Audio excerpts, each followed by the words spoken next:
Imagine waking up tomorrow and finding a magic money machine in your house. You press a button and out comes stacks of cash. You run to the store ready to buy everything you've ever wanted. Candy, video games, a pet tiger. Okay, maybe not that last one. But something strange happens. The candy that was $1 is now $10. The bike that was $100 now costs $1,000. You try to pay for a video game, but the store owner says, "Sorry, we only accept gold now." Confused, you check your magic machine. It still prints money, but no one wants it anymore. Welcome to Explain Like I'm 5, where we take mind-bending topics and break them down into fun, easy-to-understand stories. Ready to get curious? Let's dive in. Money isn't special because of the paper it's printed on. It's valuable because people agree it has value. A long time ago, before money existed, people traded things directly. If you had extra apples but needed bread, you had to find someone who had bread and wanted apples.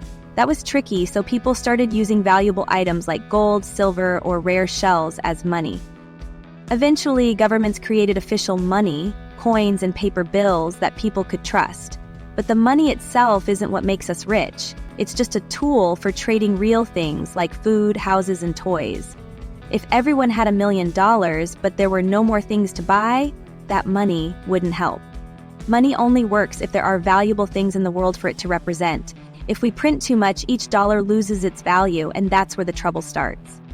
Let's go back to your magic money machine. You print more and more money, and soon everyone else starts doing it too. Now everybody is a millionaire. Sounds great, right? Here's the problem. If everyone has more money, businesses realize people can afford to pay more. The bakery that sold bread for $2 now charges $20. A simple burger costs $100. The price of everything starts going up, and your money doesn't buy as much as it used to.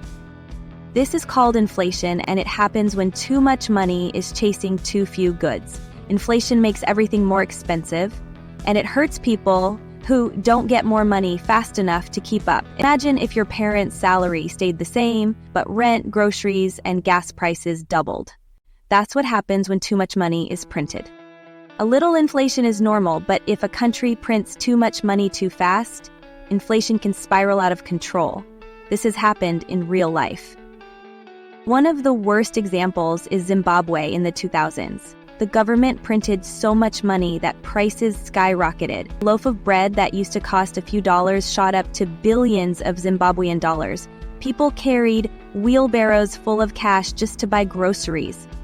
A similar thing happened in Germany after World War I.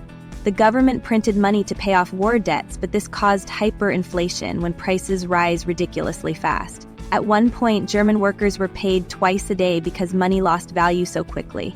Some people used banknotes as wallpaper because they were worth less than actual wallpaper. In these cases, printing money didn't solve problems, it made them worse. People stopped trusting money, businesses collapsed, and economies fell apart. Most countries have a central bank, like the US Federal Reserve, which controls how much money is in circulation. Their job is to keep things balanced. If there's too little money, people stop buying things, businesses struggle, and the economy slows down. If there's too much money, prices rise too fast, and inflation happens. The central bank carefully adjusts how much money exists to keep everything stable. It's like baking a cake. Too much flour and it's a dry mess, too little and it's a sticky disaster. The right balance is key. Some people ask, what if we print money only for good things, like helping the poor or building schools? That sounds nice, but the same problem happens. Imagine a village where fish are used as money. If one person catches lots of extra fish and shares them, great. But if the village suddenly floods with millions of fish, people won't value them as much. Fishermen will stop fishing because fish are everywhere, and soon no one will have fresh fish to eat. The same happens with money. If we print too much, prices rise, businesses struggle, and people's savings lose value. Instead of printing money, a better solution is to grow the economy by creating more jobs, building more businesses, and making real things people need. Some people think digital currencies like Bitcoin might solve the problem. Bitcoin, for example, has a fixed supply. Only a certain number will ever exist. This prevents inflation, but also means there's a limited amount of money, which can create other issues. Governments are experimenting with digital versions of their own currencies, but whether money is printed on paper or exists as numbers in a computer, the same basic rules apply. If too much is created, inflation still happens. If printing money doesn't work, how do we actually become wealthier? Answer isn't making more paper bills, it's making more valuable things. Real wealth comes from innovation, technology, and production. If a country builds better schools, creates new businesses, and invents useful products, its economy grows. When more people work and create valuable things, the government can issue more money without causing inflation. Think about a lemonade stand. If you print fake lemonade stand dollars and try to buy 100 lemons, the grocery store won't accept them because they know you didn't earn them. But if you sell lots of lemonade and earn real money, you can buy more lemons and grow your business. Wealth comes from productivity, not from printing more dollars. Money isn't valuable just because we have it, it's valuable because of what we can do with it. Printing more money doesn't magically create more houses, food, or video games, it just makes everything more expensive.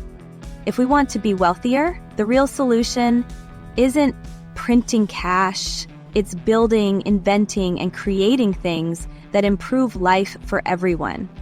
That's how real prosperity happens. So the next time someone asks, why can't we just print more money? You'll know the answer. It's not about how much money exists, it's about what we do with it. Thanks for watching. Don't forget to like, subscribe, and drop your questions in the comments. See you next time on Explain Like I'm 5.